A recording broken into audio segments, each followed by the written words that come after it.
My Oh My was a fun video to make. Because of the type of song, I felt that the video would suit a very fluid style of filming with a lot of camera movement. I wanted every shot to be moving regardless of what was happening in the scene. The main actor in the video was Anatoa. She was fantastic and really nice to work with. The camera operator / cinematographer was Matthew Sharp. He does a great job and he's great to work with. There were about 5 different locations that we filmed at. The main location was a cafe. Initially I had planned that I would be sitting in the corner of the cafe somewhere singing the song during the chorus. We had booked the cafe to film in for 2 mornings. The first morning we had it for about an hour to do all the pre-shooting and planning where we were going to film from, and then the second morning we had it for 3 hours, which was when we were going to film the main scene. Initially I had planned to be sitting in the corner of the cafe somewhere singing the song to the choruses. However, when we arrived on the morning to do the pre-shoot, Matt had another idea.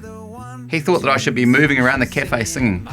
We did a small practice run of that and thought it would look quite good, but we didn't have very much time to really plan anything out, but we figured we'd just wing it the next morning. The next morning all the actors turned up and we basically went about planning the scenes as we went, based on who was there, where they were sitting and how it would all work. All the actors were great to work with. Over the course of 3 hours we planned and shot all of the cafe scene. In the end I think it all turned out really well. There were a few mistakes, but I managed to hide most of those in post and cut around a few of the things that didn't work. The rest of the scenes were outdoors.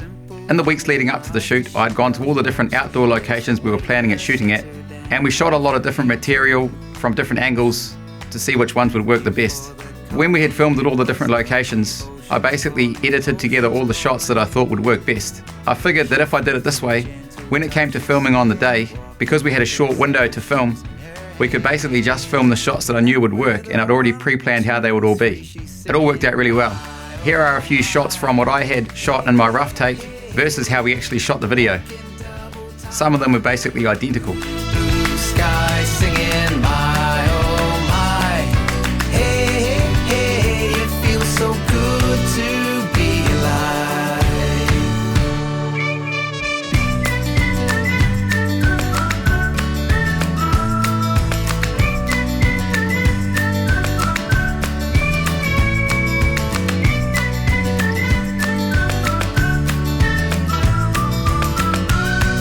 So that plan worked really well except for one small problem.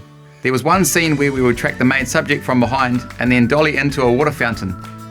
At the same time I wanted to have an actor come into the water fountain, take a drink from the fountain, and then the camera would continue to move between the fountain and the person drinking, and then the main subject would walk back into shot and we would track them down a little path. I thought the shot worked really well.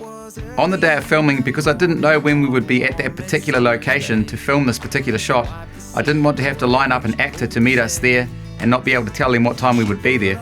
So I had a friend that owns a cafe nearby where we were going to shoot, so I asked him if he could play the part of the runner and come down and meet us at short notice when we knew we were going to be there. He agreed. Everything as far as I was aware went really well. However, I was busy focusing on the main subject and where they would walk and wasn't really paying attention to what my friend was doing at the fountain. When I got to post and watched the take through, I realised that my friend hadn't actually drunken water from the fountain. I don't know if he realised that he was going to be seen not drinking the water, but at the time none of us picked this up. It was only in post that I realised he didn't drink the water. In post I tried to hide the fact that he didn't drink by making up a small stainless steel plate that would act as kind of like a windbreak and mask over the area where his mouth was as he was drinking, but it just didn't look very good. So in the end I had to cut to a different shot while my friend didn't drink the water, and then cut back just after he had moved his mouth away from the fountain. It was kind of ironic because that was my favourite shot in the whole video and it didn't quite work, but hey, that's how it works sometimes. Overall I was happy with how the video came out. All of the crew and actors were great, and overall I think it was a successful video.